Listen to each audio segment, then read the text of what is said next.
Good evening to you both, and let's begin with the Smith government's decision on a coal mining go-ahead facing a mountain of opposition.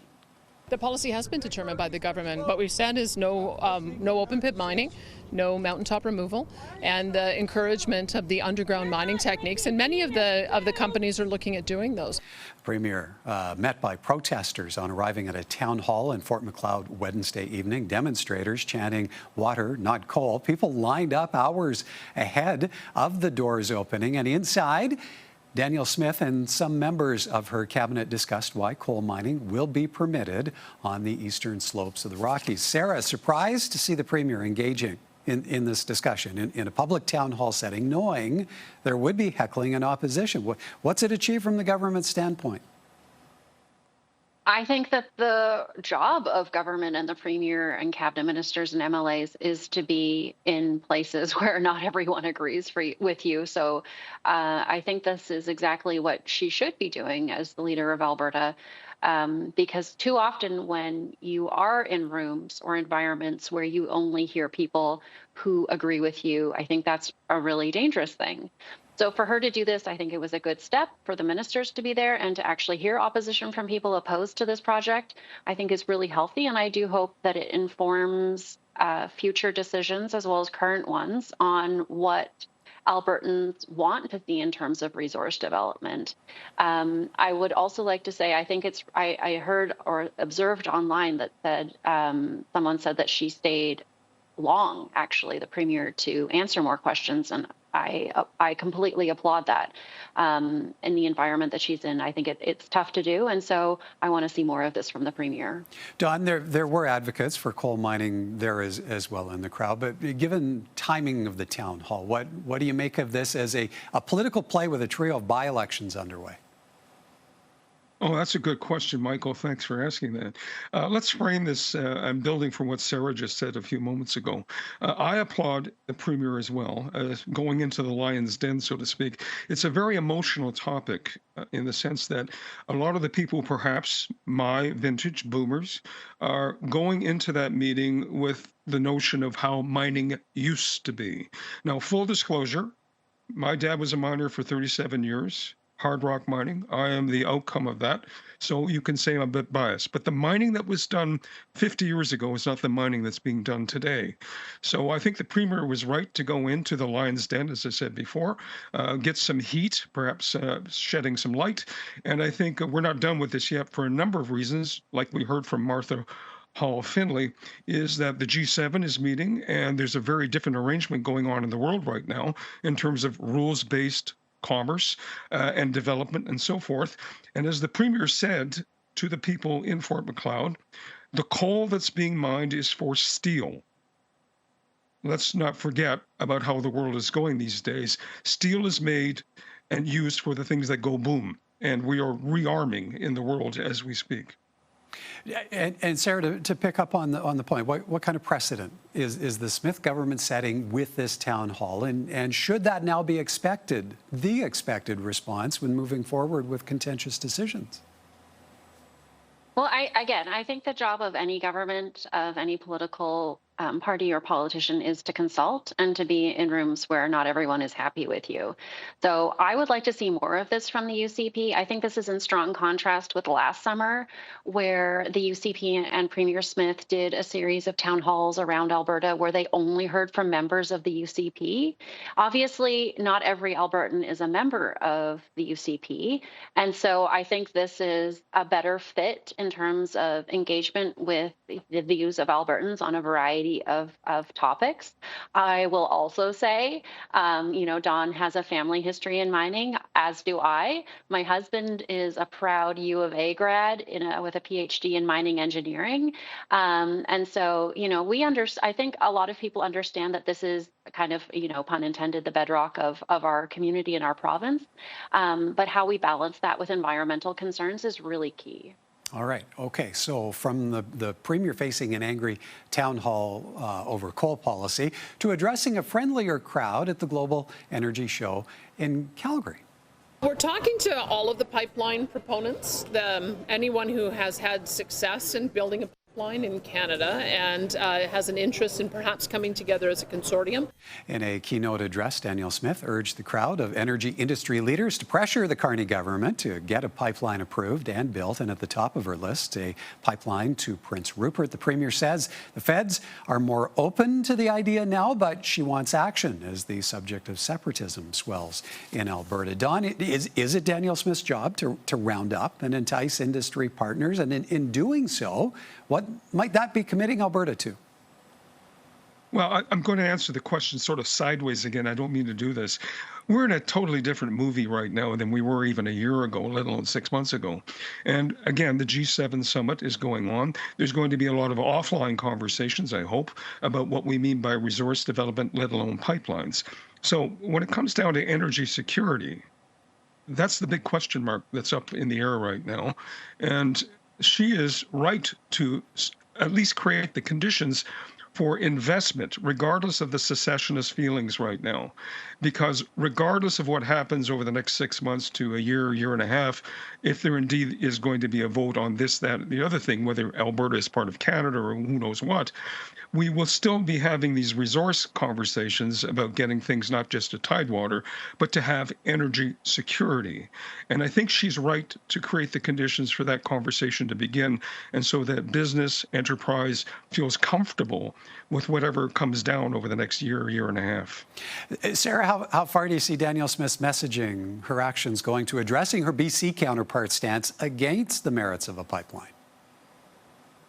All of these things seem to run up against each other, don't they, Michael? It's really interesting because there was also a quote yesterday that Danielle Smith, or a line that she said, which was, quote, "Banning industry is just not something we are going to do," which is interesting because she was the one who put the moratorium on renewables. And to Dawn's point, the what the world is going through right now, and then having the premier at the Global Energy Show. We should be entertaining everything in terms of becoming energy self-sufficient and not being reliant on America or any other jurisdiction for our needs, including energy. So picking and choosing, that it can't be selective, because what I see from the premier is, she's really good at saying one thing one day to a certain audience and then saying something the next to another. So if we wanted to put the question of economic investment ahead of succession, then I think that would be a good sign. So we could, maybe not make it easier for a referendum to happen. But the province needs a cheerleader, and it should be the premier. So she should be sending that message. It's a question for me of everything else that she is doing to back here at home that creates that uncertainty and the instability in the market that we don't need. We heard from Martha Hall-Findlay, director of the University of Calgary School of Public Policy, off the top this evening on key issues global leaders will face at the G7 summit in Kananaskis in just a few days' time. Sarah, how relevant do you feel those discussions will be to our province? How important will it be for us as Albertans to take the time to pay attention? I think it's really important, not just because it's in our backyard, but because of everything that's happening in the world right now. And everything is so interconnected. Something that may be happening on the other side of the world, even in Ukraine, in terms of grain production, has an impact on people here in Canada. So the world is a lot smaller than we think. So it's really, really important. And then also because of some of the people that Mark Carney has invited. So from India, from Ukraine. Yesterday, he extended an invitation to Brazil to attend. So his first outing on the world stage, he's setting it up to be able to have conversations and to meet with the most important people in the world. And I think that sets Canada up really well. Don, how much of a focus do you expect there to be on current buzz around an actual trade and security deal between Canada and the U.S. being in the works, potentially nearing completion? Well, I'm going to build off of what Sarah was just saying a few moments ago. And even before the break, when we were talking about Premier Smith, everybody's pivoting. Let's face it, 6 months ago, there was a very real possibility that the person who was going to be leading or hosting this summit was Trudeau 2.0. And look how much things have changed since then. At that time, way back when, Mr. Trudeau was at a loss at commanding any kind of respect in the world, notably from the Chinese government, who basically just shunned him. Now that Prime Minister Carney is in play, what I see going on here is very clever in the sense that he's announcing to the world, it's okay, Canada is back. You can take us seriously now. I don't wear funny socks to work, et cetera, et cetera. So I'm seeing all these partnerships that he's probably going to be bringing together in K country. And what a fantastic place. Now, I want to remind folks of one thing that we haven't taken into account. That area in Alberta is considered spiritual by the First Nations. Like the Cypress Hills, it is designed to bring people together to have conversations about the state of the world and the state of how things are going to be. So it's not lost on me that this is happening there, and I think we've got the right guy, maybe with the wrong party, at least building a consortia of what the world might look like in trade if we don't have a relationship with the United States anymore that we can depend on. Sarah, on that point of state of the world, if wildfire smoke is blanketing K country, how likely is that to skew conversations and the G7 agenda toward climate change? Might be hard to ignore when the view of the mountains is obscured. Well, and just before recording this, I went and looked, and the air quality level is currently at 104, which is considered to be unhealthy, and outdoor activity should be limited according to the guidance. So obviously, they're not going to be spending a ton of time outside. It will obstruct the views of the mountains. I think the conversation of this G7 is not going to be focused on the climate change. Obviously, that's not Donald Trump's cup of tea. So I don't think it will rise to the top of the agenda. But obviously, all of these conversations, even talking about what we started with about coal and water and energy and the environment and, something happening around the world and how interconnected we are. All of these things play in together, even if they aren't being discussed. It will literally be the air that they are breathing. Don, what will you be watching for from the G7 where Donald Trump is concerned? Oh, goodness. What can anyone expect? We don't know. It's like wrestling. It's a bit of a show. It's a bit of entertainment. But at the end of the day, money changes hands. People are in the audience. And then there's the show after the show. So I don't know. I don't think anybody can predict what's going to happen there. I do wish the Prime Minister, though, had his skill, apparently, of bringing people together around economic concerns. Well, what Mr. Trump might be bringing as an agenda about how we ought to be concerned with the United States as a 51st state, or call it what you will.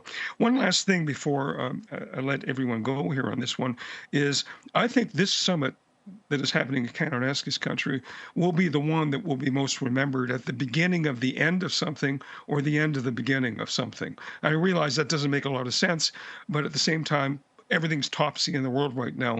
And back to Mr. Trump, anything goes until it doesn't. Indeed. Sarah, quick thought on that? I mean, I'm hoping that President Trump is on his best behavior, and I think that hopefully Prime Minister Carney has engaged with him in a way that he understands that calling us the 51st state is unacceptable, and that his approach to engaging on Canadian soil is one of respect. All right. On that note, we will leave it there. Good to see you both. Thank you kindly for this.